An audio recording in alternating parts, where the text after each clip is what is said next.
Assalamualaikum warahmatullahi wabarakatuh. Selamat sore. Ya,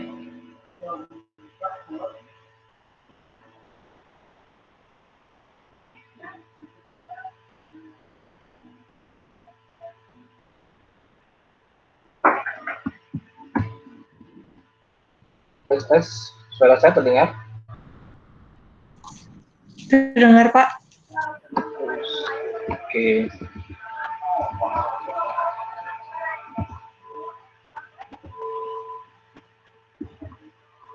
Baik ya. Selamat sore semuanya. Mudah-mudahan dalam keadaan sehat selalu. Ya, kita lanjutkan lagi materi kita. Hari ini sesuai dengan silabus ya. Saya akan memberikan bagaimana menggunakan Bayesian learning ya. Jadi teorema yang digunakan sebenarnya teorema Bayes ya. Cuma digunakan untuk learning Bayesian. Kita akan pelajari atau saya akan memberikan bagaimana step by step learning dengan menggunakan Bayes ya. Oke. Nah, sebenarnya Bayesian itu kalau dulu sebelum perubahan kurikulum ya, ada mesin learning. Mungkin ada yang sudah ambil mesin learning ya. Itu nggak jauh beda sebenarnya ya. Dia diilhami dari teori logika klasik ya, teori probabilitas klasik ya. Jadi kalau misalkan ini ada suatu semesta, kemudian ini ada suatu himpunan ya, ini himpunan A, B, kita bisa tentukan berapa probabilitas anggota B misalkan yang bukan anggota A ya, atau berapa probabilitas kalau kita lihat itu adalah misalkan A irisan B ya.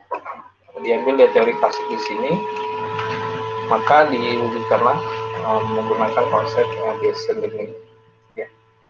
Ya cukup bagus untuk kasus-kasus data yang besar ya. Ini sampai sekarang tuh teorema Bayes itu masih powerful, masih apa sih disebutnya kalau dikatakan itu untuk klasifikasi ya, untuk klasifikasi dia masih bagus sampai sekarang. Karena beberapa penelitian yang saya ketahui juga ternyata basic semua machine learning itu menggunakan ini. Tapi kalau misalkan Anda mempelajari nanti ada istilahnya deep learning, ternyata deep learning itu basic basic sum function ya, summation function itu diambil dari ini gitu ya, yang nanti bisa dikenali dengan apa sih namanya kayak ReLU ya, reactified linear unit gitu ya. Nah ini diambil dari pendekatan dari Bayes ini. Sebenarnya kan semua yang kita predik itu kan ada dalam satu ini ya. Jadi kalau kemarin saya pernah menggambarkan seperti ini, misalnya ada satu bidang semesta gitu ya.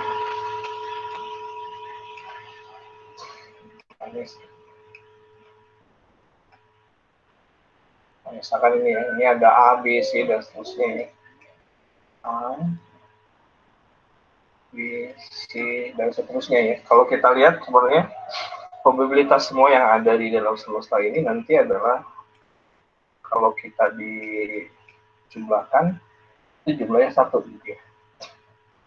Di probabilitas A ditambah B ditambah probabilitas C dan seterusnya ada satu. Nah, kegunaan dari sebenarnya dari mesin Bayesian learning itu adalah nanti kita bisa bisa mengklasifikasikan satu area tertentu gitu ya, yang pasti soalnya unknown, yang tidak diketahui, sehingga kita bisa menebak ini itu masuk klasifikasi mana gitu ya.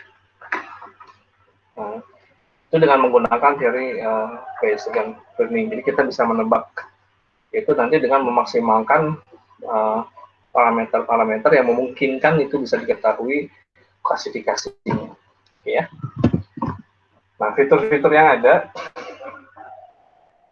bahwa data latih sendiri dari Bayesian, konsep Bayesian ini, data latih itu bisa menurunkan atau meningkatkan ya probabilitas kebenaran dari satu hipotesis. Hipotesis itu kemarin yang saya pernah katakan, misalkan ada kaitan dengan ruang space-nya. Jadi ada kumpulan atribut yang nantinya akan menghasilkan suatu kelas tertentu. Ya.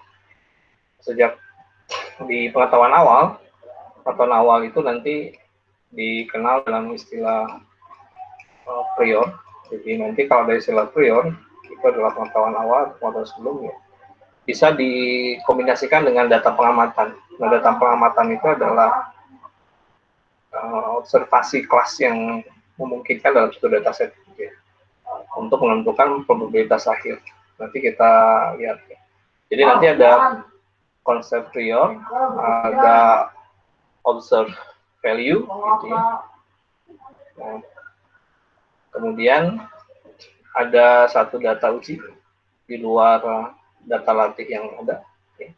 Nah, kita bisa mengklasifikasikan, bisa memprediksi dengan sejumlah hipotesis ganda yang diberikan suatu bobot probabilitas. Nanti kalau ininya sudah terbentuk, gitu ya, maka kita bisa melakukan apa sih uji klasifikasi ya terhadap suatu data yang baru, ya.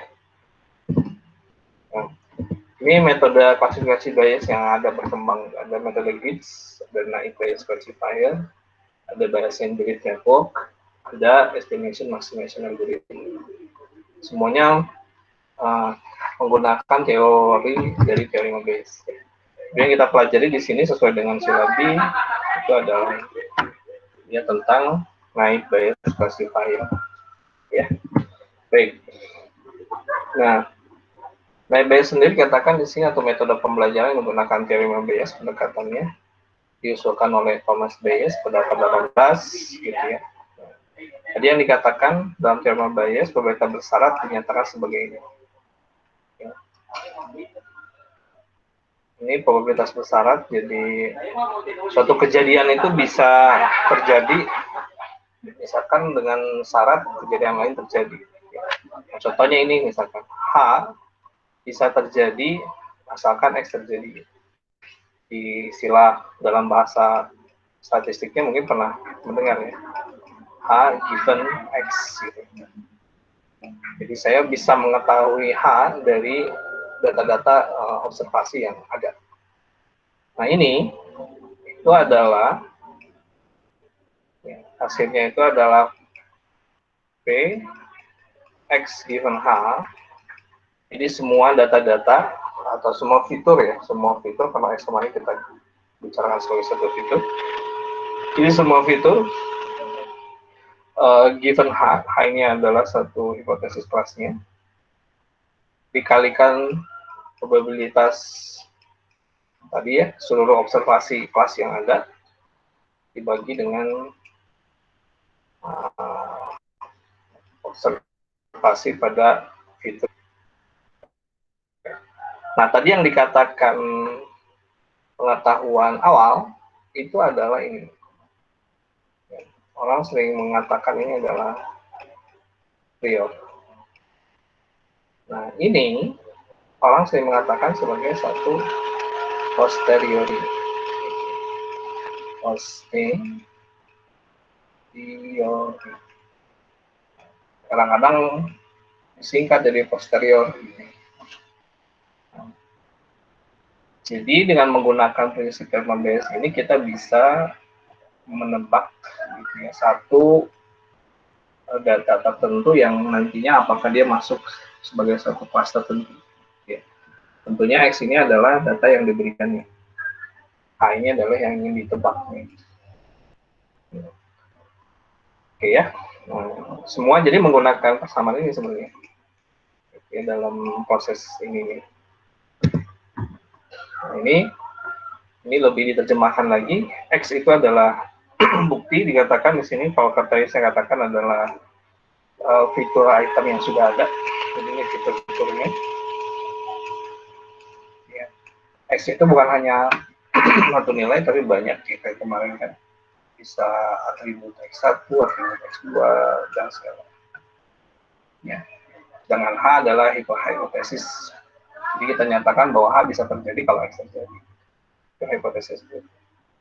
Ini dikatakan probabilitas posterior. Jadi yang saya katakan yang posteriori atau posterior dengan syarat X. Ini posterior X dengan syarat H. Ya, kemudian ini adalah hipotesis priornya dari PH dan X posterior bukti X. Oke. Baik ya. I'm sorry, lupa saya. Yang priornya ini ya, sorry. Ini priornya, sorry. Ini adalah likelihood-nya. Saya baru ingat. Likelihood.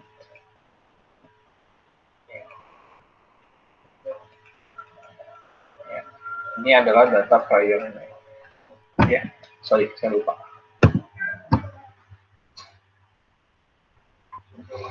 Classified data berbasis naive Bayes sebenarnya di ini, misalkan ini tadi tapol itu tadi sekelompok atribut.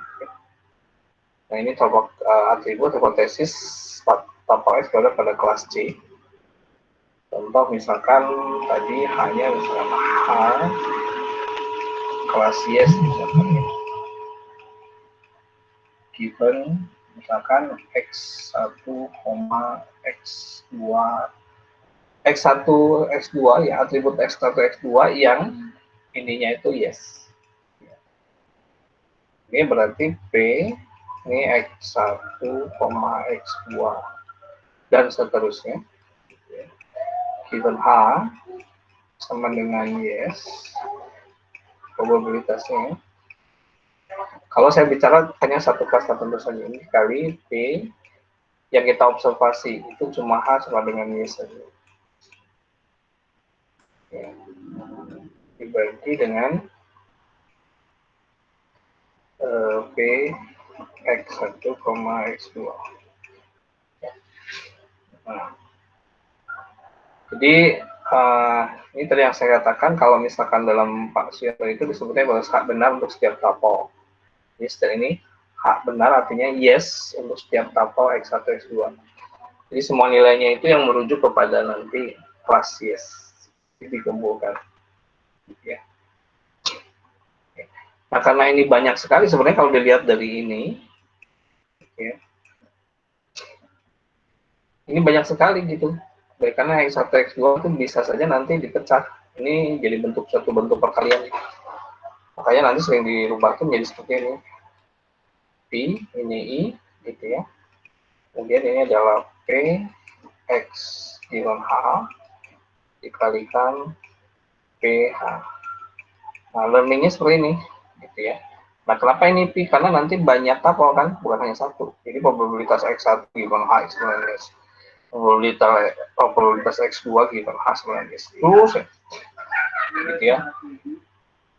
Oke, nah ini nanti teori learningnya ini disebut nanti maximum likelihood estimation, gitu ya. Yang dicarinya tetap tadi data H, ya, hipotesis X. Itu dengan cara nanti ya, untuk learningnya itu adalah memaksimumkan, gitu ya, nilai yang dicarinya. Ini sering nanti dirubah, ini sering menjadi theta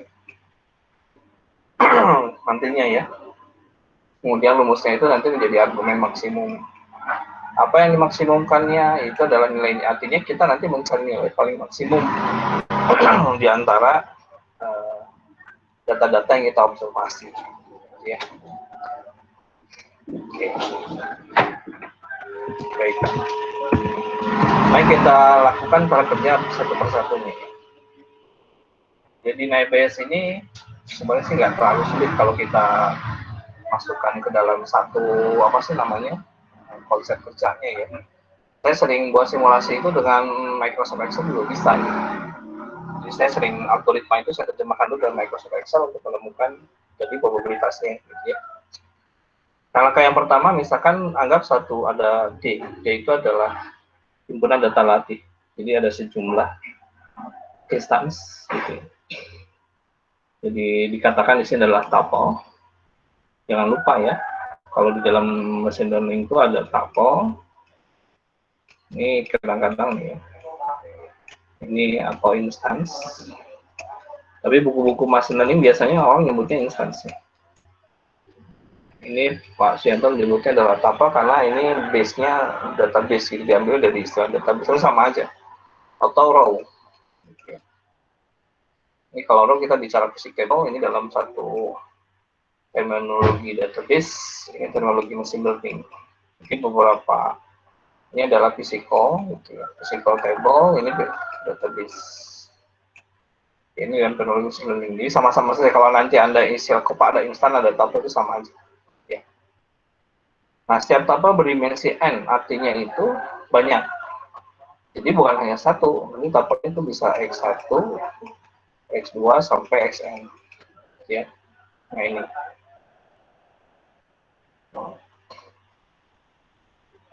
Yang didapat dari n atribut A1, A2. Nah, kebetulan ini nama atributnya A1, A2. Nilai datanya X1, X2. Jadi nanti A1, nilai datanya X1, gitu. A2, nilai datanya adalah X2. Dan terusnya.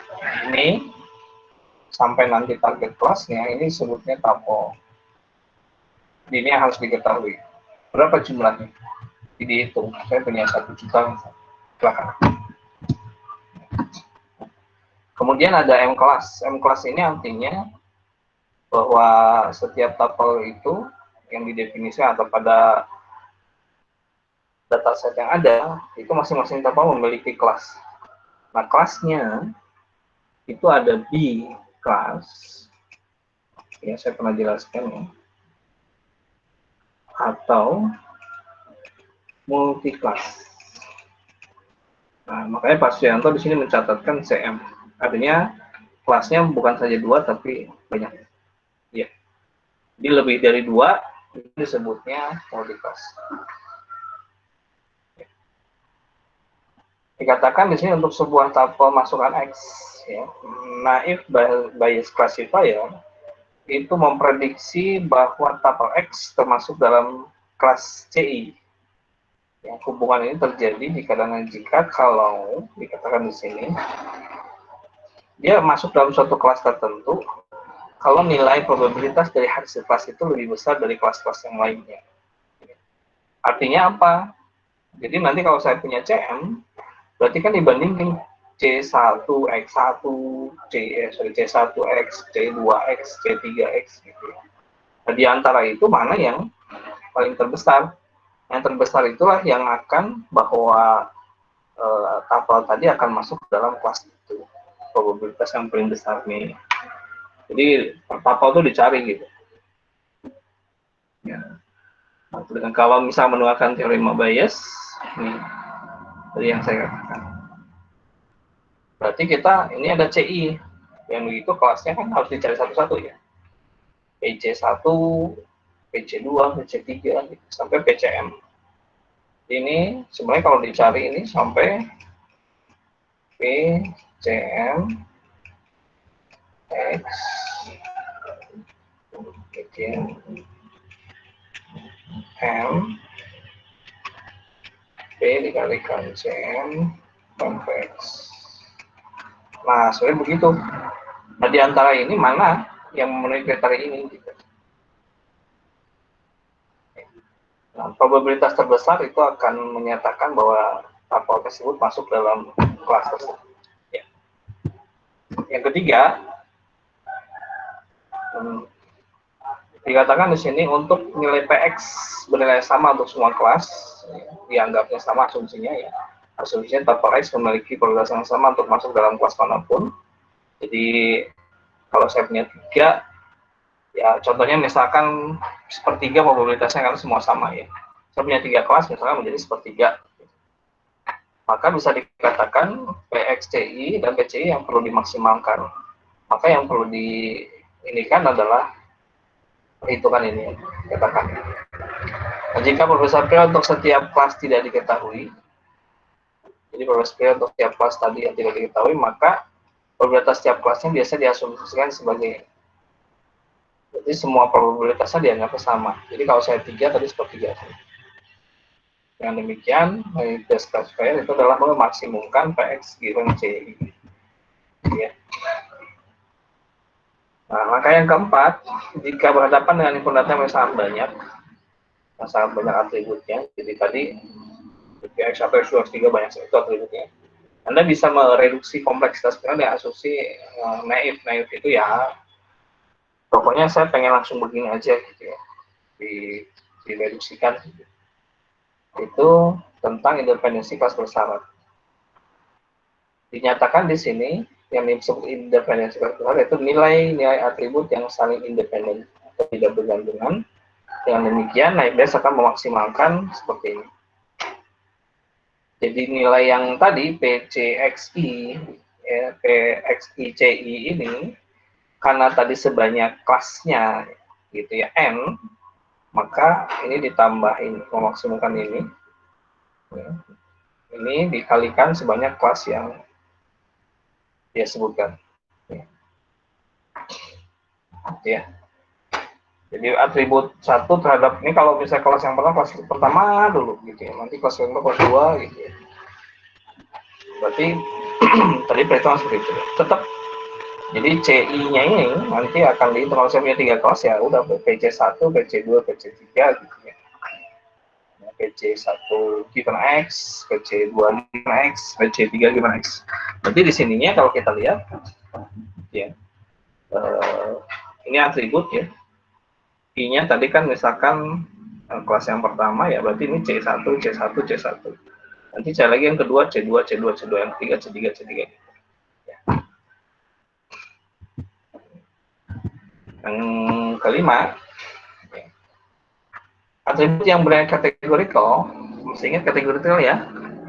Kategorikal itu atribut-atribut yang nyatakan dengan suatu nilai string lah, yang paling gampang begitu. Misalkan kayak kemarin bagus, tinggi, rendah, sedang. Gitu. Itu kategorikal, dibandingkan sebagai jumlah atribut CI dalam suatu himpunan data memiliki nilai XK. Ya, ini ada satu atribut akar. Dibagi dengan jumlah semua tuple di kelas CI dalam D yang disimbolkan ini. Artinya kalau ada satu dataset, gitu ya. Jadi nanti dikelompokkan dulu. Jadi kalau saya punya ini satu dataset, ini ada target kelas. Nah ini misalkan kelompok ini, ya, ini adalah kelompok kelas C1. Nanti ada kelompok kelas C2. Nah yang dikatakan ini berarti seluruh tuple yang ada di sini yang masuk dalam kelas C1. Seperti itu. Nah, itu tinggal dihitung jumlahnya. Jadi nanti tinggal dibagi aja. Ini berapa? Misalnya ada 10. Gitu ya. Ini dalam satu target ini ya dianggapnya semua sama. 10 probabilitasnya. Ya. Nah, untuk atribut yang mulai kontinu itu bisa menggunakan distribusi Gaussian. Tidak kontinu itu artinya angka zero. Jadi semua nilai itu akan dimasukkan dengan mencari ini rata-rata dan standar deviasi. Ini ada rumusnya. Ini tinggal masukkan saja ini. Kalau continuous juga enak. Ini PXK itu kan berarti nilai atribut A1 dengan atribut A2 dan seterusnya. Terhadap kelas C1 misalnya. Nah, ini 1 dibagi berarti nilainya dirata-ratakan dulu. Ya. Dan dicari standar deviasinya. Oke ya. Nah, standar deviasi di sini itu adalah dalam seluruh tuple yang ada. Misalnya atribut A1, ini A2, ini semuanya nilainya kontinu. Ini itu nilai real ya. Berarti nanti standar deviasi itu adalah dari semua ini sebanyak instan. Ya rata-ratanya juga sama, sebanyak instan. Ya. Nah, itu langsung digunakan menggunakan rumus ini. Untuk prediksi kelas label dari tuple X, maka kita harus menghitung probabilitas X dikali kelas CI-nya ya, pada kelas CI. Dan kemudian dikali X given CI dikalikan observasi kelasnya atau PCI-nya. Selanjutnya dikatakan di sini hanya memaksimalkan kelas tersebut, yaitu mencari kelas CI dengan menghasilkan probabilitas ini yang paling maksimum sebagai suatu keputusan. Nah, tadi ini sudah dibahas ya. Ini yang paling maksimum di antara kelas-kelas yang disebutkan. Nah, ini kita lihat ini ada data kategorikal. Ini yang tadi dikatakan selesai. Ini kategorikal. Ya, ini juga sama. Naive Bayes learning itu bisa menggunakan dua data ya. Baik menggunakan yang real atau yang continue ya, atau data kategorikal gitu ya, atau disebutnya dalam istilah itu data discrete ya. Jadi kategorikal ini sama aja kalau Anda nanti menemukan istilah-istilah ini ya. Ini sama aja dengan istilahnya discrete atau orang juga ada ordinal tingkatnya. Kalau real ini nanti istilahnya juga ada continue atau nominal. Nah, ini semua sama aja sebenarnya. Yang kita teknologinya di mana? Nah, kalau di dalam machine learning biasanya sebutnya cuma categorical dengan discrete, ya, atau categorical dengan continue, ya, atau discrete dengan continue biasanya. Ya, ada juga menyebut categorical dengan real. Kalau statistik suka menyebutnya nominal, ordinal, gitu, atau kualitatif, kuantitatif, gitu ya. Sama-sama aja lah. Cuma kita kalau ke dalam terminologi machine learning kan orang menyebutnya categorical atau data discrete atau real atau data continue. Nah, ada satu masukan instan baru atau topol baru. Ya, ini kuat, sedang, murah. Nah, ditanyakan. Kalau kita lihat data hasilnya itu layak direkomendasikan atau tidak. Ya. Ini bisa dihitung dengan teorema Bayes tadi. Gitu. Caranya kan, nah ini kalau yang carinya ya. Ini kuat, sedang. Sebenarnya sih kalau logikanya itu nanti ini bentuknya datanya ini N. Ya, nanti bisa ditebak ya. Nah, yang direkomendasikan ya itu adalah 8414. Dari mana ada 8414? Ya. Tentunya kan dicari dari masing-masing sini. 14 dari mana? Jumlah topolnya yang tadi 14. Ya, ini. Jumlah topolnya 14. Ya. Yang ya-nya sendiri dikatakan tadi ada 8, 1, 2, 3, 4, 5, 6, 7, 8, yang intinya 6. Maka di sini untuk topol yang direkomendasikan ya dan tidak, berarti ini adalah yang diobservasinya ya, itu adalah pH-nya. Gitu ya. Kan tadi kan rumusnya itu adalah pH given X itu sama dengan Px given H dikalikan prior-nya, itu P given H per Px. Nah, ya. Nah, kalau kita lihat data-data yang pH-nya itu kan ada dua, ada ya atau tidak. Karena kita kan ingin menebak ya, instansi yang tadi ini masuk ke kelas ya atau masuk kelas tidak gitu. Tugas kita kan menebak sana. Ya, maka harus dicari masing-masing observasi variabelnya. Terus.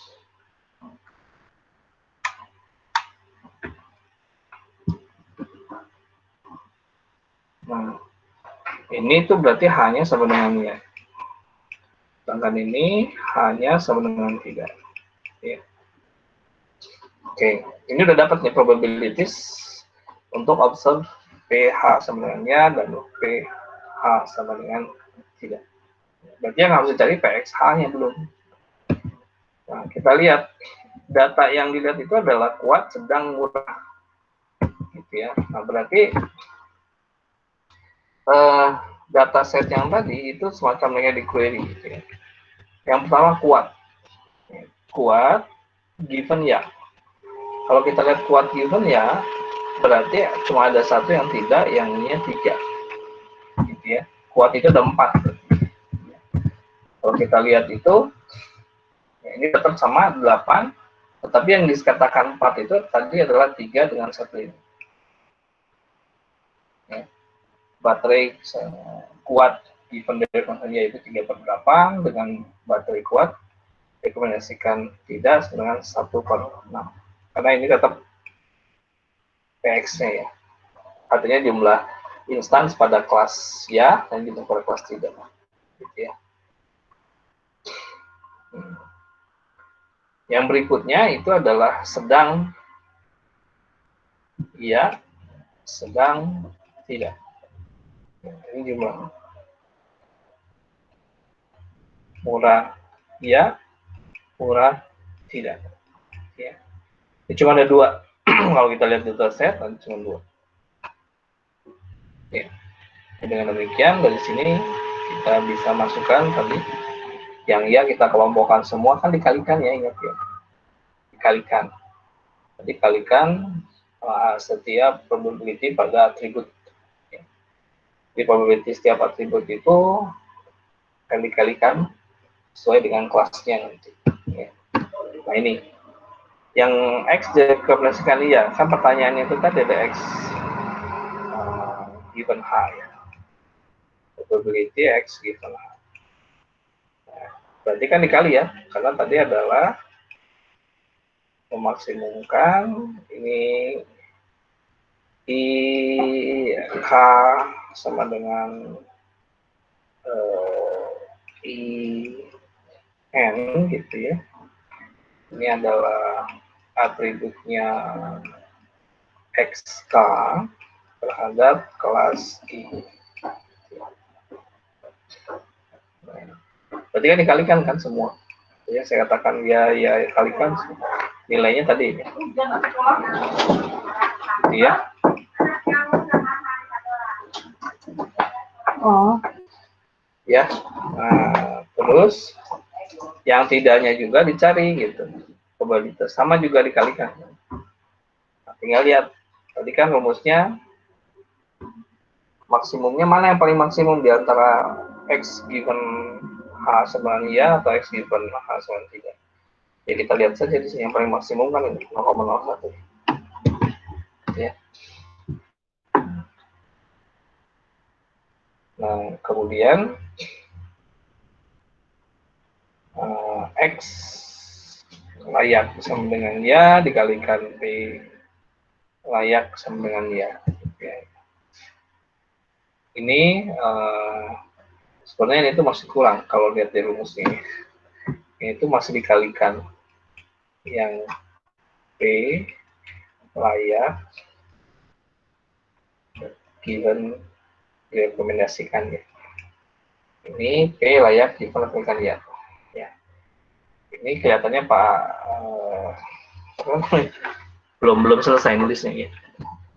Makanya ini dikalikan lagi dengan P layak ya.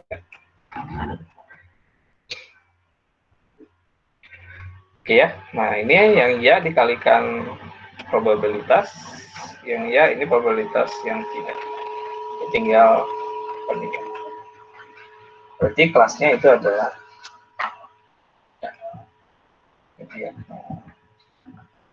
ya. Jadi kalau kita lihat bahwa live bias bisa langsung mentrain dari data yang ada. Ya. Nah kelemahannya apa? Kalau kita lihat kelemahannya itu kalau misalkan instansinya itu semakin banyak, ya tentunya observasinya akan berubah yang PH-nya. Ini tentunya akan berubah. Jadi kalau misalkan kita melakukan training, ya kita harus di-train ulang. Saya punya data baru, saya di-train ulang terus gitu ya, sampai semakin bagus, semakin banyak semakin bagus. Jadi kelemahan seperti itu, jadi kita harus retrain ulang. Kalau kita menemukan dataset atau apa menambahkan satu instansi yang baru. Oke ya. Nah, itu cara kerjanya. Nah, kita lihat di hasil pembelajaran Naib Bayes-nya. Kalau tadi contoh sebenarnya. Ini contoh yang kedua. Misalkan ada himpunan data handphone.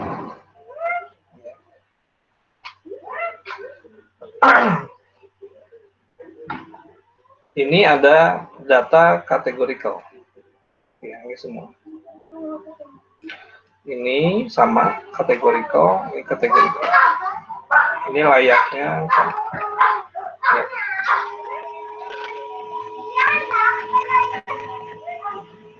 Ini dataset yang baru. Jadi kita punya dataset yang baru. Ya, kasusnya sama gitu, ingin menguji satu instan yang baru atau tabel yang baru, apakah dia masuk klasifikasi atau tidak. Nah, ini dilengkapkan lagi ya, kalau ini. Nah, yang pertama tadi ini P layaknya, P tidak, sebenarnya ini kan tadi ya, yang probabilitas H sama dengan ya, atau rekomendasi ya, data-data yang diobservasi terhadap rahasia. Berarti yang dilihat kan ini namanya probabilitas ya. Ya-nya sendiri jumlahnya itu ada 8, gitu. Sedangkan instansinya itu ada 14. Jadi ya itu kalau dalam buku-buku ini jumlahnya begitu. Ini pakai ini jumlah data yang layak sama dengan ya dibagi jumlah ya. Ini simbol umum di dalam mesin learning. Kalau Anda baca-baca buku mesin learning, kalau ada tanda pagar begini, pagar ya, ada tagar gini itu berarti jumlah. Ya. PH sama dengan ini adalah jumlah dari data yang diobservasi. Jadi jumlah keseluruhan instansinya. Misalkan namanya itu apa ya? Namanya itu set, misalkan ini data set, namanya set. Artinya jumlah keseluruhan. Tadi ada 14 kan, berarti ini. Nah, ini kalau di beberapa literatur Anda bisa pakai seperti ini. Nah, PH sama dengan tidak itu juga sama. Ini layak sama dengan tidak, dihitung jumlahnya gitu. Oke ya. Nah, kemudian kuat, cukup, lemah, gitu ya. Nah, di dalam perhitungannya itu sama. Berarti kuat itu kalau kita dilihat gitu ya, itu jumlahnya itu kuat itu ada 4. Cuma di sini ya, kalau saya yang ini nih, ini caranya bagaimana? Caranya itu kalau kita pakai menggunakan ini ya, ini kan probabilitas X ya kan given H gitu. Ya, H-nya itu tadi ada kelasnya. Nah, ini saya ganti probabilitas, misalkan X-nya itu kuat, jadi probabilitas baterai namanya itu kuat, ya. Itu given H dengan kelas ya, itu artinya kita akan menghitung berapa banyak atom pada baterai ya, baterai kuat digabung dengan ayat ya. Nah, ini dibagi dengan sama ya jumlah, hati-hati nih gitu ya, jumlah. Nah, kalau tadi kan dataset ini ya, kalau ini jumlah banyaknya H sama dengan ya. Ya. Ini kurang tanda. Tagar D L ya. Tagar D dalam kurung L sama dengan ya. Dibagi dengan banyaknya probabilitas banyaknya instans yang mengandung kata ya pada keseluruhan dataset. Tadi kita lihat kan data ya itu ada 8, berarti 3/8. Ini pun sama. Berarti di sini N, ya, berarti kalau yang tidak, ini tinggal ganti L sama dengan tidak. Ini semua sama. Jadi menghitungnya sama. Kalau kita lihat, ini jumlah semuanya harus 14. Ini 3 tambah 4, 8, 6, 14 ya. Berarti jumlah instansinya sama 14. Ini juga 8 tambah 6 juga sama. Nah, ini hasil perhitungan untuk baterai. Untuk kamera juga sama. Gitu ya. Kamera nanti menggunakan ini berapa banyak ya instans kamera sama dengan tinggi N gitu ya. Banyaknya kamera N ini ya, banyaknya probabilitas layak ya. Sama, karena hanya 8, cuma ininya, pembaginya, apa jumlahnya dihitung saja dari jumlah datanya yang ada. Ya. Yang sangat murah juga sama. Gitu. Jadi rumusnya semua sama. Nah, kalau apa, notasi umum ya. Jadi, tagar D itu adalah menyatakan banyaknya instans. Gitu ya. Nah, kalau ini sudah, kan kita sudah dapat ya probabilitas masing-masing. Tinggal gitu ya.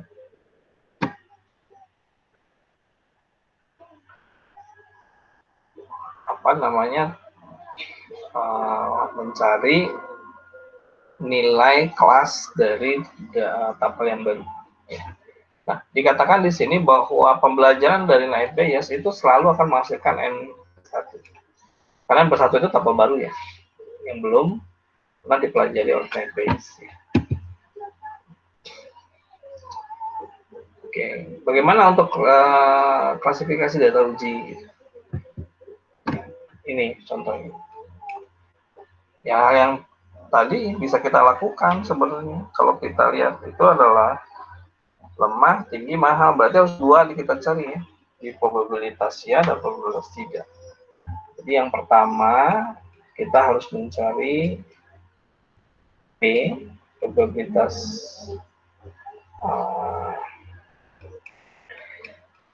kelas given data yang diberikan. Data diberikan itu ini berarti itu akan menghasilkan ya, itu sama dengan P likelihood pada kelas masing-masing dikalikan priornya. Ya, yang dibagi tadi dengan observe kelas observe pada masing-masing nilai tabelnya. Ya. Nah, dengan menggunakan seperti ini ya kita tinggal masukkan sebenarnya ya. Lemah, tinggi, mahal. Berarti tadi tinggal kali kan. Probabilitas lemah kita hitung ya dulu. Oke. Kalau yang ya berarti berapa ini kan? Yang lemah berarti ini ya. Berarti 1/8 dikali probabilitas kamera tinggi berarti 5/8 ya, dikali probabilitas harga mahal ya 2/8. Ini baru untuk yang ini loh. Kalikan saja semuanya. Ini berarti 10/8 pangkat 3. 464 kayak 8 ya, sekian lah. Ini 8 pangkat 3. 350. 10/8 3 dikali PH sama dengan ya berarti 8/14.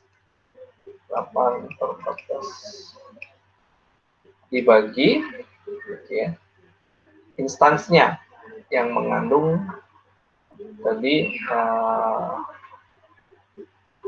apa namanya, nilai-nilai yang ini gitu ya, berapa banyak yang digunakan. Kalau kita lihat yang tadi instansinya yang ini ya,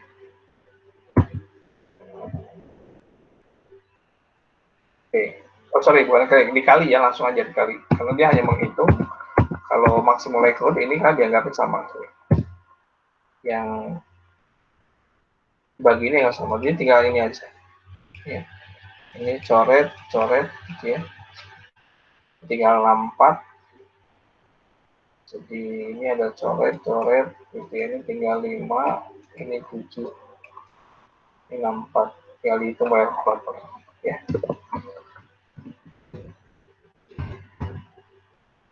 Dari hasil perhitungan itu tidak, tapi yang iya ya, tinggal tidaknya bisa tidak itu berarti kan yang ini ya, 4/6 dikalikan 1/6 dikalikan 3/6 dikalikan lagi 6/4 ya, ternyata yang paling besar itu adalah kelas H-nya tidak. Tapi jawabannya probabilitasnya itu adalah yang ini ya.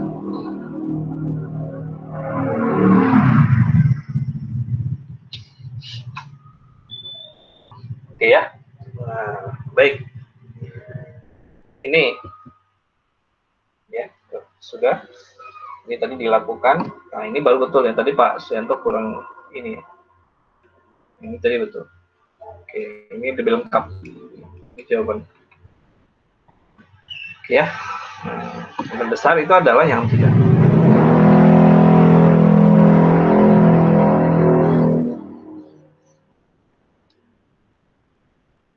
Ya, baik. Kita lanjutkan. Nah, bagaimana kalau sekarang ini datanya? Oke, silakan kamu tebak.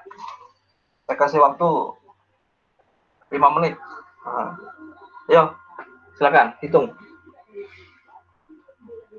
Hasna, hitung Hasna. Siapa aja yang masuk ya?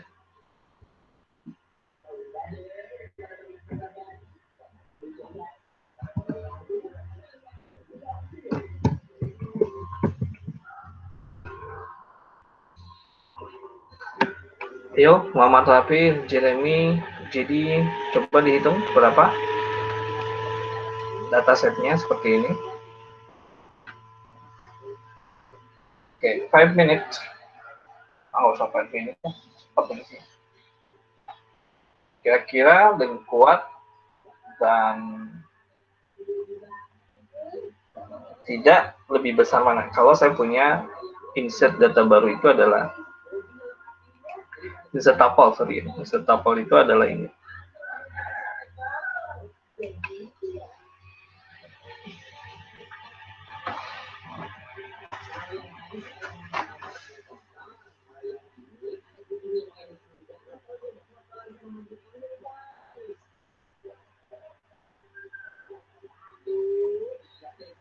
Oke ya, silakan. Ada yang mau coba jawab?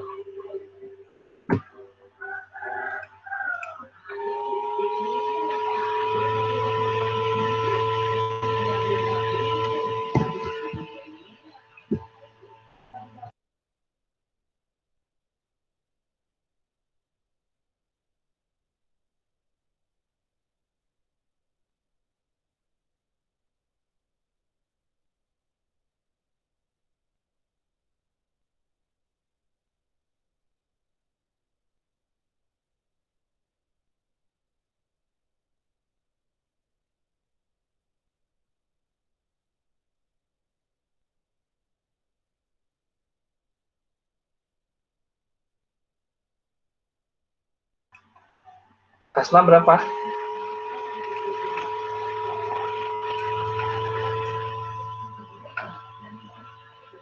Jadi Hasna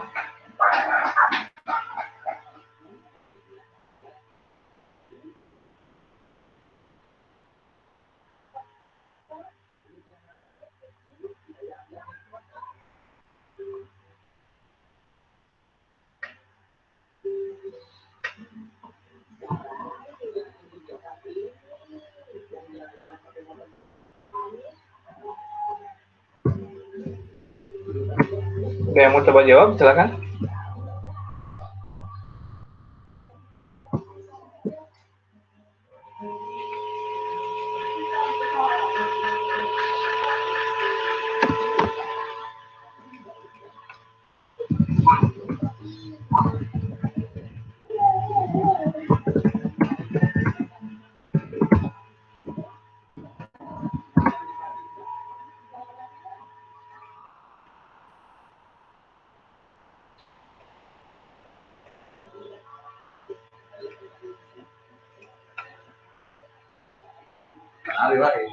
Pak izin Pak, soalnya lagi Pak. Yuk, tuh. Saya kira kuat, rendah, sangat murah. Ya masukin aja ya. Ini karena sudah ada semua nilai-nilai di sini, tinggal masukin aja.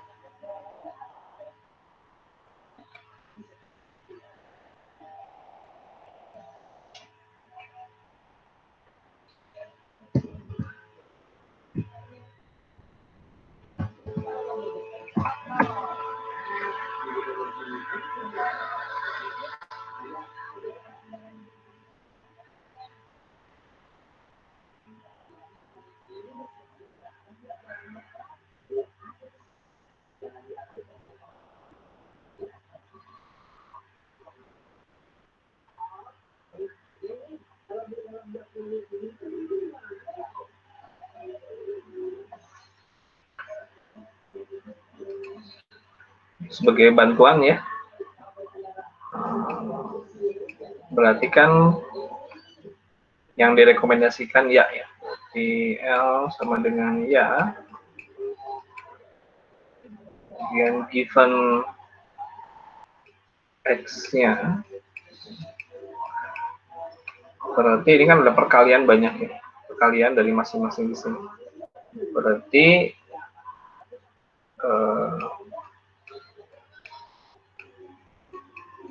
jumlah atribut baterai sama dengan kuat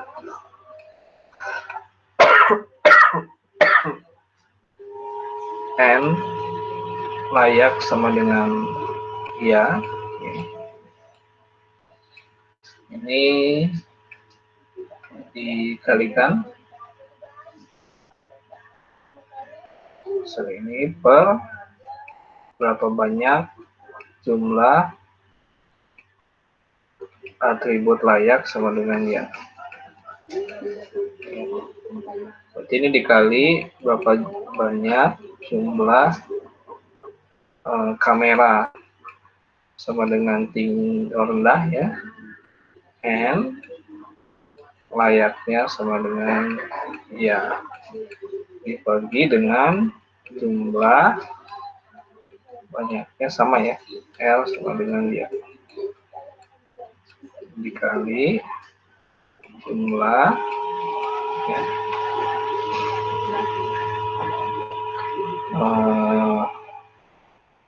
Yang ketiga itu apa? Harga ya. Harga sangat murah SM given layak sama dengan dia bagi banyaknya data sama ya. Jadi L sama dengan dia. Nah ini dikali, jangan lupa dikali priornya itu dari P ya gitu ya. Berarti jumlah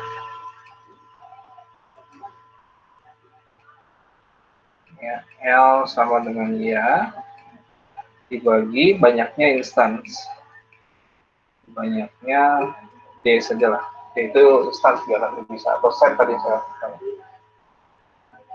Ya udah tinggal masukkan tuh. Berarti PK jawab, Pak. Ya, silakan. Untuk probabilitas kelayakan iya itu kan berarti masukin aja kan ya angkanya ya Pak. Berarti kan kalau misalnya di probabilitas layak iya di dari baterai kamera dan hasilnya, kalau untuk Y itu hasilnya 0 yang saya dapatkan. 0 ya. Ya oke. Yang P ini 0 ya probabilitasnya. Kalau PL sama dengan 3-nya? L sama dengan 3 sama berapa Pak? Ini kan baru L sama I sama dengan Y-nya given X ya. Iya. Probabilitas L. Sekarang probabilitas L sama dengan tidaknya berapa probabilitas? Bentar, Pak, saya settingin dulu. Iya.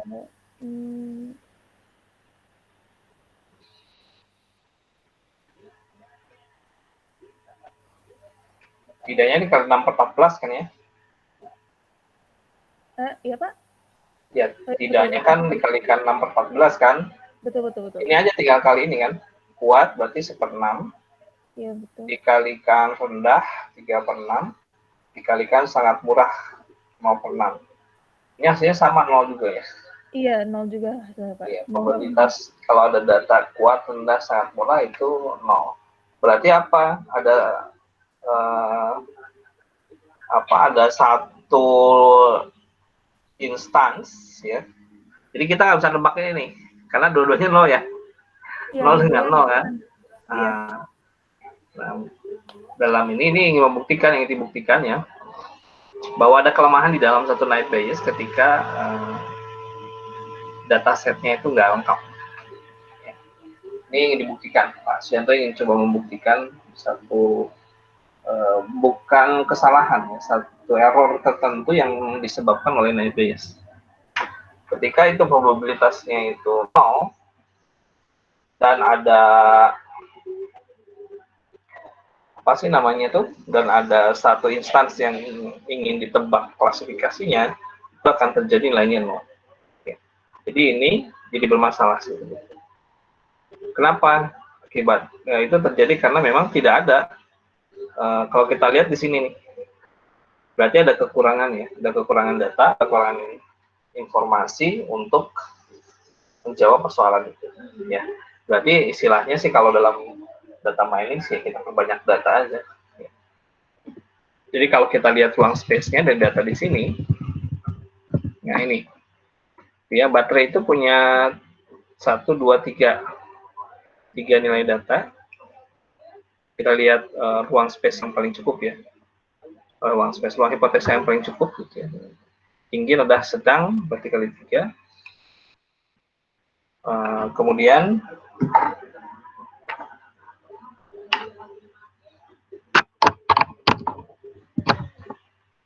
harga itu tadi kalau sudah 4 ya, sangat murah, sangat mahal ya, kalau nggak salah ya. Kalau kita lihat dari ini, nah ini kan ada 3, ini 3, ini 4. Jadi ruang hipotesanya itu 3 kali 3 kali 4. Itu ada 9 dikalikan 4. Itu ada 36 ya. Nah, seharusnya ada 36 instansi yang untuk menyatakan ini. Ya. Karena lengkap ya udah. Oke ya. Nih, tadi yang 0, kita nggak bisa jawab. Kalau ini kita bisa jawab, ya solusinya sih nggak ada lain. Kita lengkapi data dulu. Sama berarti semua jenis klasifikasinya itu lengkap dulu semuanya. Soalnya supaya kita tidak menemukan nilai 0 ini. Ini terjadi apa ya, kan datanya nggak banyak kan, instansi kurang. Solusinya tambah data, tambah instansi. Ya.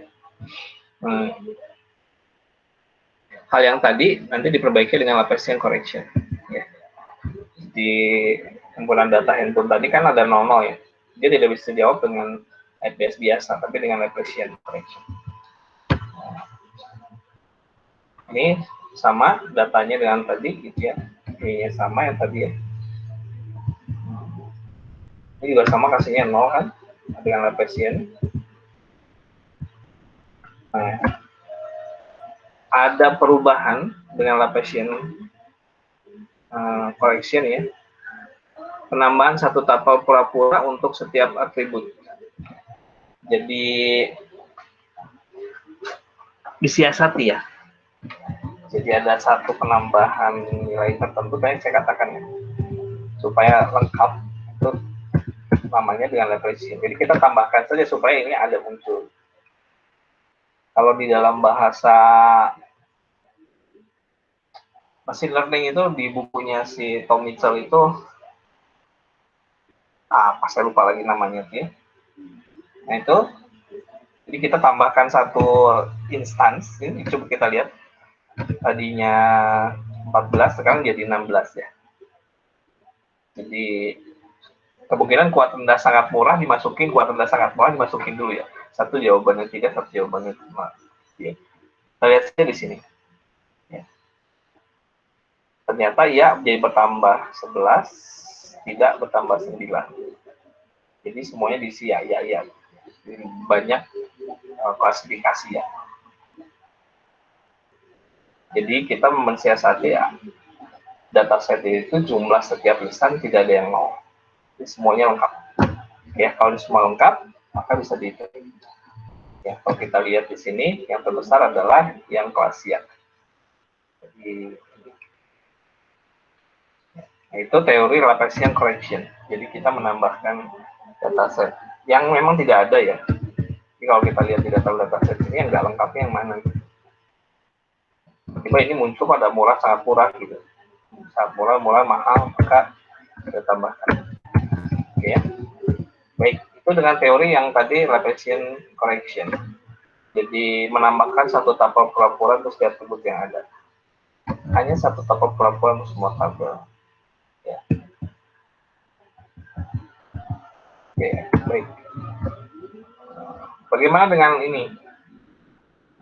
Itu ada kelas A, kelas B, kelas C, kelas 1. Banyak banget atributnya. Ini lebih kompleks. Kelasnya kuat. Gitu ya. Nah, ini lebih kompleks. Tuh.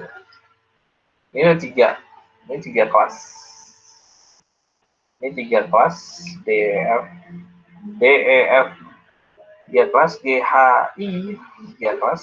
C, K, L. 3 kelas. M, N, 3 kelas. 3 kelas. Ini 2 kelas. 1, 2, 3, 4, 5, 6. 7. 6 ya. 6. Berarti 3 pangkat 6. 9 kali 9 kali 9. 27. Kalikan 9. Dikalikan 2. Nah itu datanya berarti nggak 14. Ya untuk skala lengkap. Ya. Oke. Ada pertanyaan lu sampai sini? Jadi perbaikan di dalam data kategorikal menggunakan naive Bayes gitu ya. Bila terjadi tadi ada satu probabilitas 0, maka diperbaiki dengan Laplacian correction. Laplacian correction itu hanya menambahkan tabel yang memang nolnya itu di pada posisi mana gitu. Kalau kita lihat di sini kan 0 itu ada posisi rendah, nggak ada ya. Ini tambahkan 1, berarti kamera rendah ditambahkan 1, kemudian sangat murah tidak ditambahkan 1. Gitu ya. Nah ini. Ya. Jadi ini juga sama, jadi berubah. Oke ya. Ini juga sama nih. Ini nanti coba Anda kerjakan. Kalau saya punya masukan, misalkan atribut X-nya, ini ada 1, 2, 3, 4, 5, 6, 7 ya. Ini masukannya dari saya misalkan B, E, H, L, O, L, S. Nah, ini PDHL ORS ya. Silakan jawab. Nanti filenya tulis tangan ya. Dipostingkan, nanti saya kasih postingkan. Ya. Nantilah setelah selesai ini. Nanti saya kasih ya slide-nya. Oke, lanjut dulu ya. Nah, kalau tadi data orang kategori, sekarang data kontinu. Nah, ini sebenarnya data kontinu lebih simpel ya. Di dalam naive. Kenapa lebih simpel? Kita langsung bisa to the point, hitung saja langsung. Jadi kalau saya tadi mencari H given X, itu adalah tadi menggunakan rumusnya tadi ya. 2 pi, saya lupa lagi, akar dikalikan itu epsilon pangkat berapa itu. Yang menggunakan rumus ini masukkan, cuma yang perlu dicari itu adalah berapa rata-ratanya, berapa standar deviasinya. Karena ini nanti diganti dengan ini, perhitungan ini sebenarnya rumus dari distribusi normal Gaussian. Jadi rumus ini tuh sebenarnya adalah normal distribution itu adalah mu terhadap rata-rata ini. Kalau memang data kita adalah data kontinu, ya. Ambil sih nggak masalah, tapi kan ini yang dicari, ya. Bagaimana kalau ada insan baru seperti ini 28, 42, berarti kan nilai x-nya ini, ya. X yang barunya gitu, ya. Nah, yang harus kita tahu berapa rata-ratanya, berapa standar deviasinya. Sama sebenarnya ya, kalau kita lihat di sini kan ada 3 kan. Sebenarnya kalau ini dijabarkan kembali tadi yang saya katakan kan rumusnya itu menjadi mana sih? P H sama dengan ya, gitu ya. Given X ini itu adalah sama sebenarnya kali banyaknya atribut kan. Ini tadi 1/2 di ini dikalikan pangkat sekian. Nah, berarti dikalikan ya. Kan datanya 3 soalnya. Ya. Dikalikan gitu. Berarti yang pertama itu datanya yang 28, tapi rata-rata dicari kan. Ini kan ada X min standard deviation kalau nggak salah, nanti yang dia pangkat ini X min standard deviation dibagikan dengan 2 kuadrat gitu ya. Lupa bisa. Rumusnya ada gitu ya. Nah, ininya kan harus dicari dulu. Jadi untuk tiap masing-masing row. Berarti masing-masing kolom. Berarti ini, kelemparannya. Ini berarti harus dicari berapa mu-nya, berapa ini. Kemudian ini juga sama. Berapa rata-ratanya, gitu ya, berapa standar deviasi. Ini pun sama. Ya. Berapa rata-rata, berapa standar deviasi. Sudah, tinggal dicari sebenarnya. Nah ini, rumusnya. Di PXKCI, tinggal dicari. Ini kan tadi ada 2 kelas ya. Berarti kelas Y dulu kita cari. Ya berarti kalau kelasnya berarti kita kelompokkan kelas Y semua. Nah ini 3,14 tadi P-nya. Ini tadi standar deviasi pada IK. IK itu artinya di sini adalah instansi ya. Setiap kolom yang instansi kolom yang memiliki nilai kelas K. Gitu ya. Jadi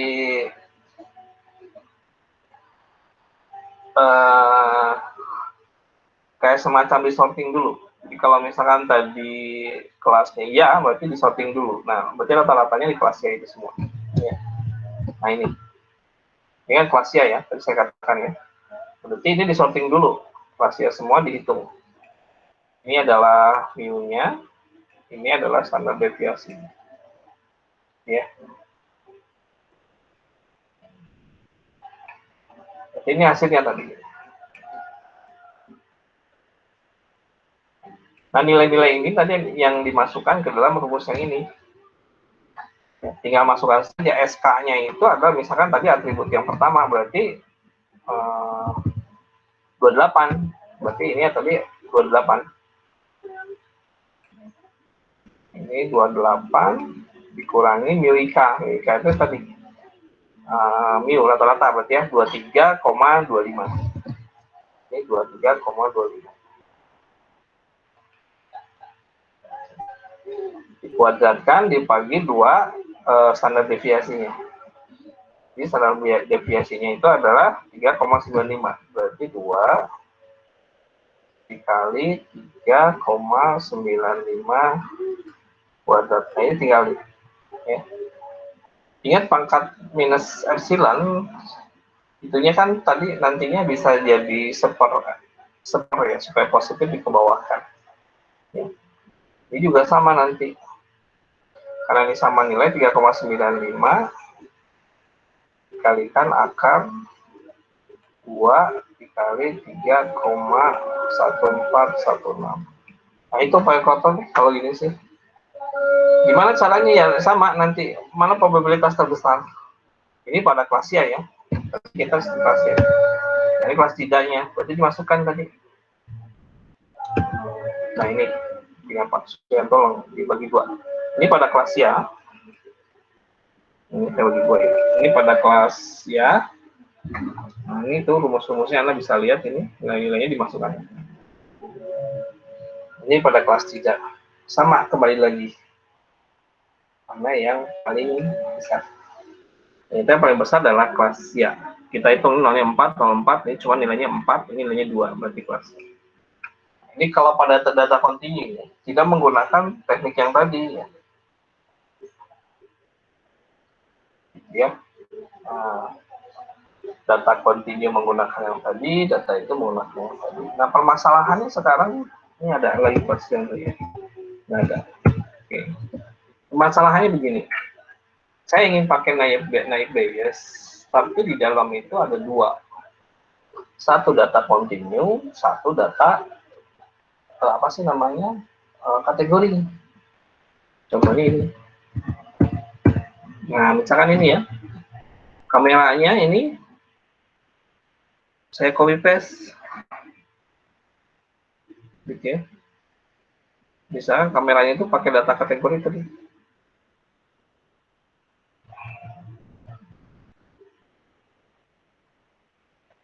Nah ini saya copy pastekan. Nah khusus yang ini ya. Nah ini datanya copy paste yang tadi. Dia menggunakan kategori. Nah gimana cara penggunaannya? Gitu ya.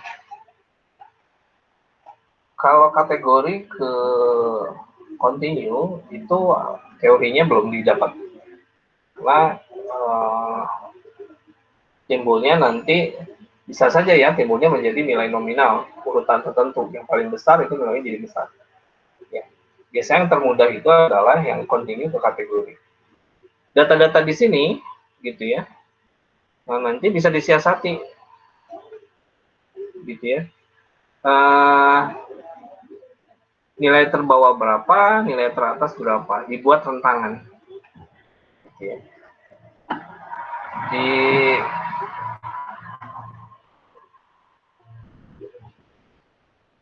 Bisa nanti kategorinya dengan membuat rata-rata, misalnya yang lebih kecil dari rata-rata dikasih simbol ini adalah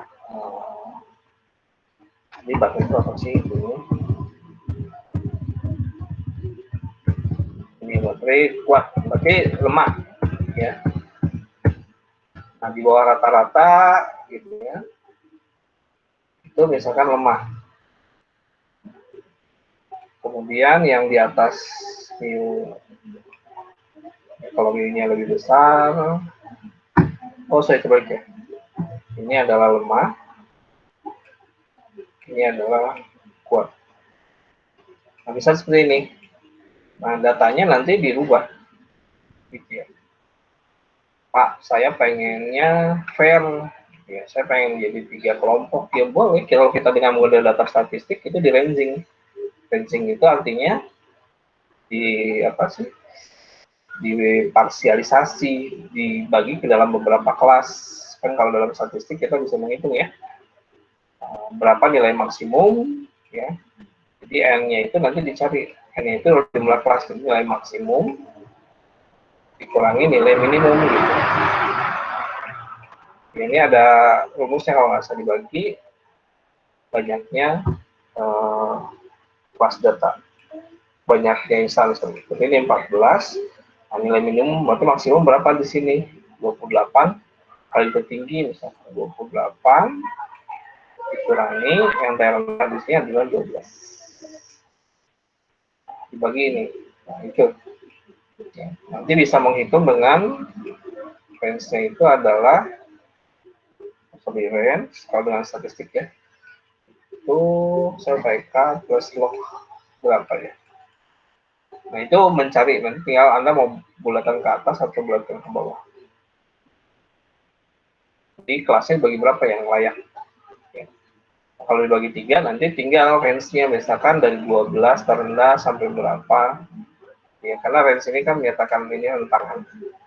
Nanti berapa gitu. Kalau ada nilai ini masuknya adalah lemah. Yang intinya sedang kuat. Tinggal diganti ini. Ya. Ini pun sama. Kita bisa cari rata-ratanya dulu atau tadi menggunakan tadi. Nah, untuk yang ini yang sudah diskrit, ya teorema yang banyak terjadi itu adalah merubah nilai kontinu menjadi nilai diskrit. Bukan nilai diskrit jadi kontinu karena susah gitu. Misalkan bagus itu berapa ya? Bisa 10, bisa 12, kita nggak tahu. Gitu ya, malah nanti menyebabkan suatu bias. Nah, ini cara penyelesaian kalau misalnya kita menghadapkan dua buah soalan. Berarti yang kita lakukan itu adalah di preprocessing-nya. Di preprocessing sebelum kita melakukan perhitungan naive Bayes, ya, melakukan learning naive Bayes, berarti kita harus merubah datanya dulu dengan teori-teori yang sahih. Yang sahih itu kan dalam menggunakan teori probabilitas ini, atau kamu pakai istilah ini. Ya.